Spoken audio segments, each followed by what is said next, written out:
I thought 12 years of marriage meant something. Then my wife returned from a business trip glowing with happiness, not for me, but for him. The hidden lingerie secret phone calls and that silver bracelet with another man's engraving were just the beginning. When I discovered the joint bank account and Miami condo plans, I realized I wasn't losing my wife. I was escaping a master manipulator who planned her exit for months. But two can play this game, and she never saw me coming. My name is Brian Turner. I'm 38 years old, work in software development for a mid-sized tech company in Seattle. And until 6 months ago, I thought I had a rock-solid marriage. It started on a Tuesday night in October. Rain pounded against our windows, typical Seattle weather. As I sat in our living room reviewing some code on my laptop, the clock on the wall showed PM. Lauren wasn't due back from a 3-day business trip to Portland until tomorrow afternoon. So I was surprised when I heard a car pull into our driveway. I glanced out the window and saw her getting out of an Uber, laughing at something on her phone. Even from a distance, I could see her face lit up with a kind of joy I hadn't witnessed in months. My wife returned from her business trip, all smiles, practically glowing, as she wheeled her suitcase toward the front door. The door swung open, and there she stood, her blonde hair slightly damp from the rain, cheeks flushed with excitement. She jumped slightly when she saw me sitting in the dimly lit living room. "Brian, you scared me," she said, her voice unusually high-pitched. "I thought you'd be asleep by now." I closed my laptop. "Came home early, huh? I thought your last meeting was tomorrow morning." She waved her hand dismissively while typing something on her phone. Oh, they canceled some issue with the client. Since everything was wrapped up, I decided to catch an earlier flight. She looked up briefly. The presentation was a huge hit, by the way. Anderson practically guaranteed we get the contract. I nodded, noticing how she couldn't seem to put her phone down. "That's great, babe." "Congrats, thanks."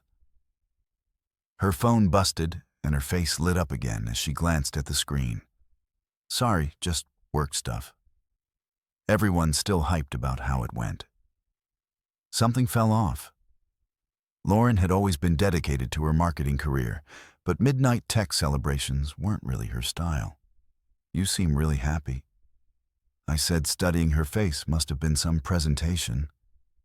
"It was," she said, a little too enthusiastically. "Career-defining, maybe." She wheeled her suitcase toward our bedroom. "I'm going to unpack quick and shower." I smell like airplane as she disappeared down the hallway. I sat there with a strange feeling in my gut. Lauren had always been pretty straightforward about her trips, boring meetings, mediocre hotel food, small talk with clients. But there was something different. This time, she was practically floating. I was about to follow her when I heard it, a muffled, "Oh no," from the bedroom, followed by what sounded like frantic movement. "Everything okay in there?" I called out, "Fine." She answered too quickly, "Just dropped something." When I walked to the bedroom doorway, I found her kneeling by her open suitcase, her face, pale hands trembling slightly, as she shoved something into the bottom drawer of her dresser. "What was that?" I asked. Lauren looked up, and for a split second I saw something I'd never seen before. "My wife's eyes fear nothing," she said, forcing a smile that didn't reach her eyes, just some paperwork I didn't want to lose. She stood up and kissed my cheek. "I'm going to shower now, been a long day."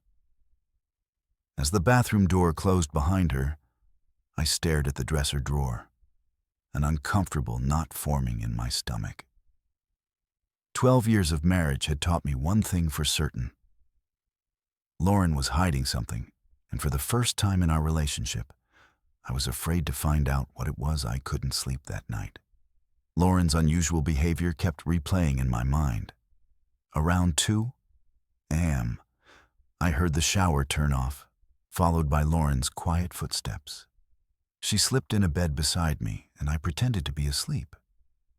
The scent of her lavender body wash filled the air, but underneath it was something else, a cologne that definitely wasn't mine. One morning came. Lauren had already left for work. Her side of the bed was cold. A text on my phone explained she had an early meeting, perfect timing. I walked over to her dresser, staring at the bottom drawer. My hands trembled slightly as I pulled it open. Guilt washed over me. In 12 years, I never snooped through her things. But that look in her eyes. Last night, something was seriously wrong. Underneath a stack of winter sweaters, my fingers touched a small velvet box, not jewelry-sized, but larger, like it might hold a watch. I lifted it out, surprised by its weight. Inside was an expensive-looking silver bracelet with an engraving, "Forever Starts." Now TT, I didn't know any T.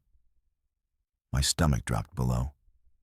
Where the box had been was a handwritten note on hotel stationer last night. Was incredible. Can't wait. For Miami next month. 3 days, just us. It wasn't signed, but it didn't need to be. The flowing handwriting wasn't Lauren's. I sat on the edge of the bed, the evidence clutched in my hands. This wasn't some work thing. This was an affair. I carefully replaced everything, making it look untouched. Then I did something I'd never done before. I checked Lauren's iPad, which she'd left, charging our nightstand. Her iCloud messages synced automatically. There he was, Tyler, pages of texts. Each more intimate than the last heart, emojis, late-night messages, photos I couldn't bring myself to open. They've been chatting for months. The most recent message from him sent last night. Did he suspect anything? Her reply, not a clue. He never notices anything. I felt physically ill.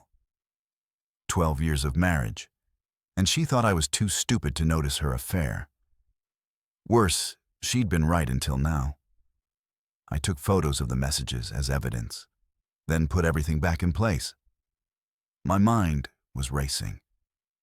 I needed more information, but also needed to be smart about this. If I confronted her now, she'd just deny everything. That afternoon, I made a call that changed everything. A private investigator named Victor came highly recommended for delicate domestic situations. His office was downtown, and he agreed to meet me that same day. It was time to find out exactly who Tyler was and how deep this betrayal went. Victor's office was tucked away in a weathered brick building downtown. The man himself looked exactly like you'd expect a pie to look mid-50s. Salt and pepper hair and eyes that seemed to take in everything at once. "So your wife is having an affair," he stated, matter-of-factly. After I explained the situation, I went to hearing it said out loud. "I think so. I need to be sure." Victor nodded. "People think they're careful, but they always make mistakes. Always." You pulled out a notepad. "I'll need your schedule, any information you have on this Tyler, access to your shared accounts, and anything else you can provide." I handed over a USB drive with everything I found so far. Photos of text messages, Lauren's work schedule for the next 2 weeks, and our cell phone records. "There's a number she calls almost daily," I said, pointing to the highlighted line on the bill started about 3 months ago. Victor whistled as he looked at the call durations, 60-minute calls during lunch breaks. Definitely not work-related.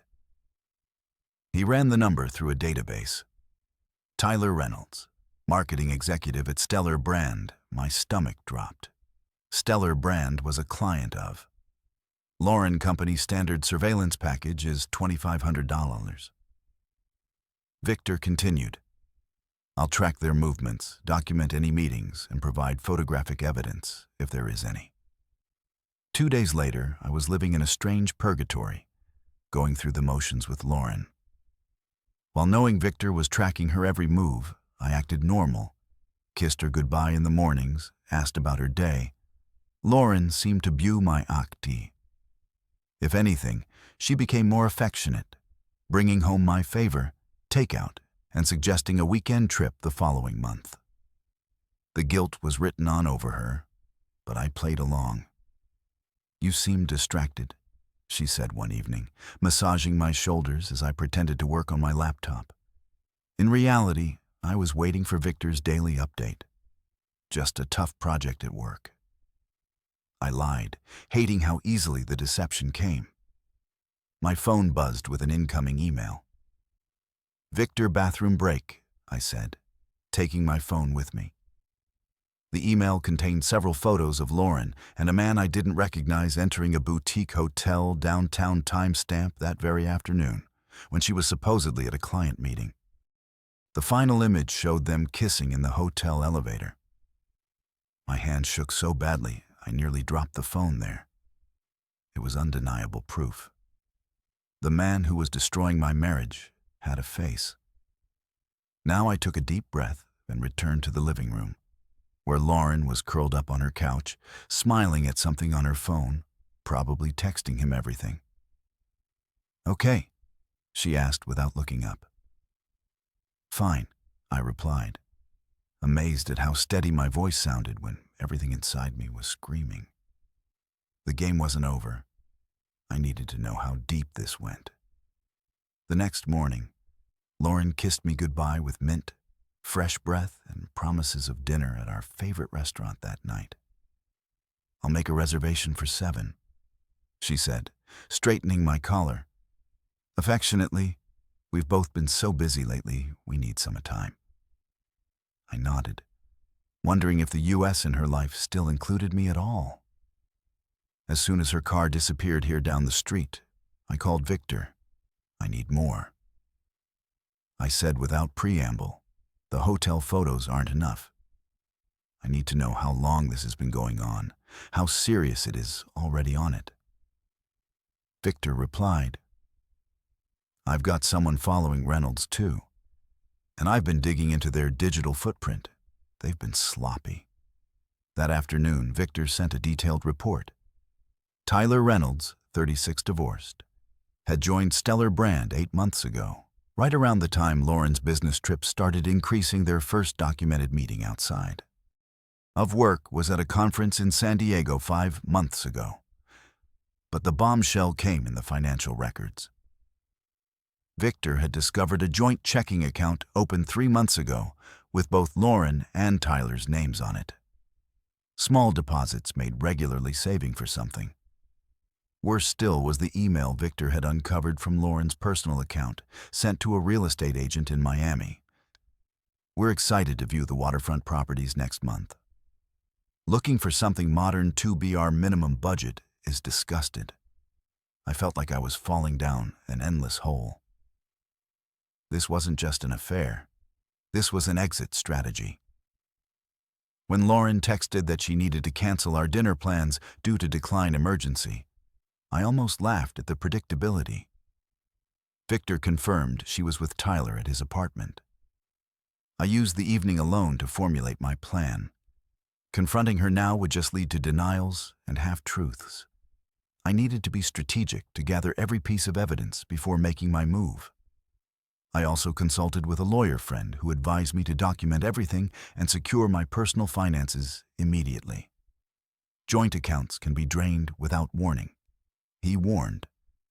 Seen it too many times that night, I transferred half our savings to a new account and only my name, not everything. I wasn't trying to hide assets, but enough to protect myself from being left penniless. When Lauren came home around 11, she smelled of wine and that same cologne. "Sorry about dinner," she murmured, slipping into bed beside me. The Brighton account had a complete meltdown. "It's fine," I replied, turning away from her. "These things happen." As she fell asleep beside me, I stared at the ceiling, Victor's words echoing in my mind. "I've saved the worst for our meeting tomorrow." Some things shouldn't be sent electronically. Whatever it was, I knew it would change everything. Victor's office seemed smaller the second time around, or maybe the weight of what I was about to learn made everything feel constricted. He had a folder and laptop ready. When I arrived, before I show you this, he said, voice grave, I want to make sure you're prepared. This goes beyond what we initially thought. I nodded, steeling myself. Just show me. Victor opened his laptop and clicked through a series of photos. Lauren and Tyler entering different hotels, intimate dinners, walking with their arms around each other, standard, fair stuff, Victor commented. But now the concerning part. He pulled up an email thread between Lauren and Tyler dated just yesterday. Brian has no clue about Miami. Lauren had written, I'll tell him I have a week-long conference. By the time I get back, we'll have the offer ready on the condo. 3 more months max before I can make the full break. Tyler's response made my blood freeze perfect. My transfer to the Miami office is confirmed. What about your exit strategy for the finances? Lauren working on it. Moving small amounts weekly. The joint account is building nicely. He never checks the statements anyway. I felt physically ill. The woman I'd built a life with wasn't just cheating. She was systematically dismantling our life while planning her new one. There's more, Victor said quietly, pulling out a legal document. They've been meeting with a realtor in Miami. This is a pre-approval for a mortgage, and both their names. I stared at the document, the implications hitting me like a truck. She's leaving me. This was never just an affair. Victor nodded grimly. Based on everything I've gathered, they've been planning this for at least 3 months. The Miami trip next month isn't just a getaway. They're finalizing their plans. What about our assets? I asked suddenly, terrified. She'd cleaned me out while I wasn't looking. She's been methodical. Victor confirmed small transfers. Nothing suspicious, but it adds up by my calculation. She's moved about $40,000 from your joint accounts over the last few months. I remember the new car she'd insisted on buying last year in her name only, the investment account she'd opened for tax purposes. It had all been leading to this. One last thing Victor said, pulling out his phone. This is audio from a reservation. They made it a restaurant in Miami for next month. He pressed play. Lauren's voice came through. Clearly that sounds perfect. It'll be our first official dinner as a couple in our new city. No more hiding. I sat in stunned silence as Victor laid out my options. Confrontation, divorce, legal protections for remaining assets. All I could think was 12 years of marriage, and I never really knew her at all. For the next week, I lived in a strange twilight zone, going through the motions of normal life while preparing for its collapse. Every smile Lauren gave me, every casual touch now felt like another twist of the knife. She was playing the role of devoted wife. While counting down the days until escape, I consulted with a divorce attorney, a sharp-eyed woman named Diana, who specialized in cases involving financial deception. Unfortunately, this is textbook, she said after reviewing Victor's evidence. She's been planning this for months, maybe longer. We need to act fast to protect your remaining assets. I signed paperwork giving Diana authority to freeze our joint accounts if necessary. I documented everything. Bank statements, property deeds, retirement outs. What about confronting her? I asked. Diana's expression turned cautious. That's your decision. But strategically, we'd be in a stronger position if she doesn't know you're onto her until we've secured the financial aspects. I knew she was right. But the thought of continuing this charade was becoming unbearable. At home, Lauren was stepping up her performance. She suggested a week getaway to reconnect. She initiated sex for the first time in months. She even brought up the possibility of starting a family sometime next year, all while secretly planning to be in Miami with another man. The audacity was staggering. Victor continued his surveillance, providing daily updates. The Miami trip was now fully booked. Lauren had officially requested the time off work for her conference. Meanwhile, Tyler had put his condo on the market and begun shipping items to a storage facility in Florida. They were really doing this. I carefully documented my own work schedule. Create a digital trail proving. I'd been at the office during key times. Diana had warned me that cheating spouses often made counter-accusations. Once exposed, be prepared for everything, she advised. When cornered, people get desperate. On Friday, Lauren announced she needed to work late. Victor's text confirmed she was meeting Tyler at a hotel downtown. I used time alone to finalize my plan. The confrontation needed to be controlled with irrefutable evidence. Present Ed, methodically, no room for denials or gaslighting. I arranged the printed emails, bank statements, and photos in a folder. I backed up Victor's recordings to multiple devices. I rehearsed what I would say, trying to find words for the magnitude of her betrayal. When Lauren returned home after midnight, I pretended to be asleep. She showered before coming to bed, washing away the evidence of her evening. Tomorrow was the day. I'd let her make her plans for the Miami trip, and then I'd show her ex exactly how clueless I wasn't. As she drifted off to sleep beside me, I stared at the ceiling, wondering how someone could lie so convincingly for so long to someone they once loved. Or maybe that was it. Maybe she hadn't loved me for a very long time. Saturday morning arrived with a strange sense of calm. I'd barely slept, but felt oddly clear-headed. Today was the day Lauren's carefully constructed world would collapse. She was cheerful at breakfast, talking about a SP day with her friend Melissa. Another lie. Victor had confirmed she was meeting Tyler to finalize their Miami plans. "I'll be back around 6, she said, kissing my cheek. "Maybe we could do dinner out tonight." "Perfect," I replied. "I'll make a reservation at Beanie." Her eyes lit up our anniversary spot. "What's the occasion?" "Just thought we should talk about a few things," I said casually. A flicker of concern crossed her face, quickly replaced by her practice. "Smile, SM. Sound great. See you tonight." After she left, I transformed our dining room into what Diana had called an evidence room.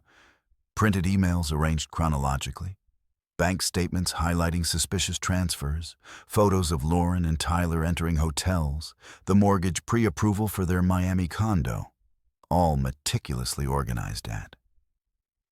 I heard her key in the lock. I sat at the dining room table. The evidence spread before me, a glass of scotch in my hand. Lauren froze in the doorway, her face shifting from confusion to shock as she processed what she was seeing. "Brian, what is all this?" Her voice aimed for innocence, but landed on panic. "Sit down, Lauren. I don't understand." "Sit down." My voice was steady, controlled. She slowly lowered herself into a chair, eyes darting over the documents. "How long were you planning to string me along?" I asked. "Until the Miami condo closed? Or were you going to wait until you drained ours completely?" The color drained from her face. "I can explain." "Tyler Reynolds explains it pretty well," I said, sliding over the photos of them together. "So does this joint bank account and these real estate listings and this mortgage application." Her hands trembled as she stared at the evidence of her betrayal. "When were you going to tell me, Lauren? After your conference next month, or was I going to come home to an empty house and divorce papers?" "It's not what it looks like." She attempted, but her voice lacked conviction. I play the audio recording Victor had captured. That sounds perfect. It'll be our first official dinner as a couple in our new city. No more hiding, tears welled in her eyes. Brian, please. No more lies, Lauren. It's over. I've already consulted with a lawyer. I've documented the $40,000 you've been siphoning from our accounts. I've secured all our assets. You had me follow. Indignation flashed through her tears. That's your takeaway from this. I caught you. I laughed humorlessly. 12 years, Lauren. 12 years. And you threw it away for water from property. And some marketing executive. It wasn't supposed to happen this way, she whispered. I never meant to hurt you, yet you planned it meticulously for months. I stood up. I've booked you a hotel room tonight. Pack what you need. The locks will be changed tomorrow. Brian, we need to talk about this. We're beyond talking. We're at the part where you leave. I placed the hotel res? Asian next to the evidence of her betrayal. Your conference just got moved up. Lauren left that night, mascara streaking her face, a hastily packed suitcase trailing behind her. The house felt emptier than I expected, not just because she was gone, but because I realized how hollow our life together had been for months. The next morning, Diana called to confirm Lauren had withdrawn the maximum cash advance from her personal credit card, $5,000, an act of desperation. She'd also tried to access our joint investment account, only to discover it had been frozen. She's panicking. Diana noted that's good for us. Has she contacted you? 27 text messages and 14 missed calls. I replied, I haven't responded. Perfect letter, Stu. 2 days later, Victor reported Lauren had moved into Tyler's apartment. They'd canceled their Miami trip, likely realizing their perfect escape plan had imploded. That week was a blur of legal meetings and paperwork. Diana filed for divorce on grounds of adultery, with comprehensive evidence of financial deception. We also filed for an emergency court order regarding the joint funds. Lauren had been siphoning. Judges don't look kindly on hidden assets, Diana explained. Especially with this level of documentation at work. I requested a temporary assignment to our San Diego office. I needed distance from Seattle, from places that reminded me of Lauren. My boss, witnessing my Hay appearance, immediately approved. Lauren's first direct contact came via email subject line. Please read this. I never meant for any of this to happen. She wrote, Tyler was just supposed to be a flame, but it evolved. I still care about you, Brian. We should talk about separating amicably. Diana advised against responding. This is damage control. She realizes she's lost the upper hand. A week into our separation, things escalated. Lauren showed up at our house, finding the locks changed. Neighbors reported her screaming on the porch demanding entry. When I didn't respond, she called mutual friends, painting herself as the victim of my controlling behavior and unfounded accusations. Fortunately, I'd already shared the basic truth with close friends. Their support was my lifeline through those dark days. Tyler reached out next, a move I hadn't anticipated. Lauren misrepresented her marital situation to me. He claimed in carefully worded email, I believe your relationship was effectively over. I can provide information that may be helpful in your divorce proceedings. Victor wasn't surprised. The ship is sinking, and he's looking for a lifeboat. As it turned out, Lauren had told Tyler I knew about their affair and had agreed to an amicable split. She presented the money she was moving as her fair share of our assets. When faced with potentially being named in the divorce proceedings, Tyler quickly threw Lauren under the bus. Through it all, I kept breathing, kept working, kept putting one foot in front of the other. The betrayal still cut deep, but each day brought incremental healing and the growing certainty that I had saved myself from years of further deception. 3 months after confronting Lauren, I sat in Diana's office signing the final divorce papers. The process had been faster and cleaner than expected, largely due to the overwhelming evidence of Lauren's deception. The judge was particularly unimpressed by the hidden accounts Diana noted organizing the documents. The ruling on the financial settlement reflects that I'd received the house, my full retirement accounts, and restitution for the funds Lauren had diverted. She kept her car, personal possessions, and the stark reality of her choices. "Have you heard anything from her?" Diana asked, not directly.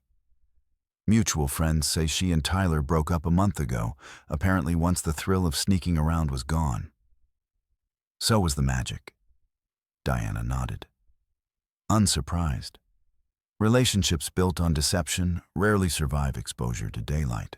My temporary assignment in San Diego had turned permanent at my request. Seattle held too many memories, and the California office needed an experienced project lead. The beachfront apartment I'd rented was smaller than my Seattle house, but felt more like home than any place I've lived in years. That weekend, I began the process of sorting through what remained in my married life. Diana had arranged for a moving company to pack and ship my essential belongings. Everything else would be sold or donated. As I sorted through books and kitchenware, deciding what deserved space in my new life, my phone buzzed with a text from a number I didn't recognize. "This is Tyler Reynolds. I know you have no reason to talk to me, but there's something you should know about Lauren's current activities." I deleted it without responding. Their drama was no longer my concern. The Seattle house sold above asking price in a hot market. I donated most of the furniture to a shelter for domestic violence survivors. Finding poetic justice in a gesture work became my sanctuary. I took on challenging projects, stayed late, developing new systems, and slowly rebuilt my professional confidence. My personal life remained deliberately quiet. I wasn't ready to trust anyone. Not yet. 6 months post-divorce, my team celebrated landing a major client with drinks at a beachfront bar. I was nursing a beer, half listening to office gossip, when a woman accidentally bumped into me, spilling her drink. "I'm so sorry," she exclaimed, grabbing napkins to blot my shirt. "No harm done," I assured her, helping clean up the spill.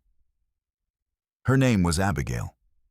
She was a marine biologist at the nearby research center, had never been married, and laughed easily. We exchanged numbers cautiously, with no expectations. 2 days later, we met for coffee. The conversation flowed naturally, without pretense or agenda. For the first time in nearly a year, I felt something long dormant stir back to life. Hope I wasn't ready to fully trust again. Not yet. But sitting across from Abigail, watching her describe her work with animated enthusiasm, I realized I was finally ready to try.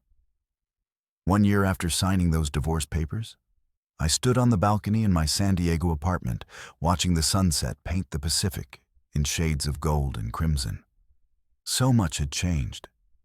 Yet sometimes I still woke up disoriented, momentarily forgetting the collapse of my marriage and the life I'd rebuilt from its ruins.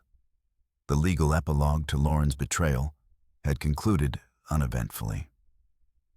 She contested nothing after Tyler's testimony corroborated the extent of her planning, the last I'd heard through mutual friends. She'd moved to Chicago, not Miami, and was working for a smaller firm. The grand escape plan had evaporated. Like morning mist, my career had flourished in San Diego. The change of scenery had sparked creativity I hadn't accessed in years, leading to a promotion and industry recognition for a major software solution my team had developed. And then there was Abigail. Our coffee date had led to dinner, then weekend hikes along the coast, then comfortable silences and meaningful conversations. We moved slowly, deliberately, both of us carrying lessons from past relationships. "What are you thinking about so intensely?" Abigail asked, joining me on the balcony with 2 glasses of wine. "How different life looked from a year ago," I answered honestly, accepting the glass. "How unexpected the journey has been." She smiled, understanding in her eyes. 6 months into our relationship, I'd shared the full story of Lauren's betrayal. Abigail had listened without judgment, then shared her own past heartbreaks to unexpected journeys. "Then," she said, raising her glass. We clinked glasses, watching the last sliver of sun disappear beneath the horizon. Later that evening, my phone buzzed with an email notification. It was from Diana, forwarding a message from Lauren. "I know it's been a long time," Lauren had written. "I've been doing a lot of thinking, a lot of therapy too. I realize now how badly I hurt you, and while I know, apologies can't change that. I need you to know I'm truly sorry for the pain I caused." I stared at the words, surprised by the lack of emotion they stirred. No anger, no lingering hurt, just acknowledgement of a chapter closed. "Everything okay?" Abigail asked. Noted my expression. "Yeah," I said, setting the phone down without responding to the email, just the past saying goodbye. That night, as Abigail slept beside me, I reflected on the strange path life had taken. The betrayal that had once seemed like the end of everything had actually been the beginning of something authentic. Without Lauren's deception, I might never have found the courage to rebuild, to relocate, to open myself to new possibilities. In losing what I thought was essential, I discovered what truly mattered: integrity, self-respect, the quiet joy of genuine connection. As I drifted towards sleep, I realized something surprising. I was actually grateful not for the betrayal itself, but for the stronger version of myself that had emerged from its ashes. The man I become after surviving Lauren's betrayal was more authentic, more resilient, and ultimately more capable of true intimacy than a man I'd been before. Sometimes, the harshest endings lead to the most beautiful beginnings.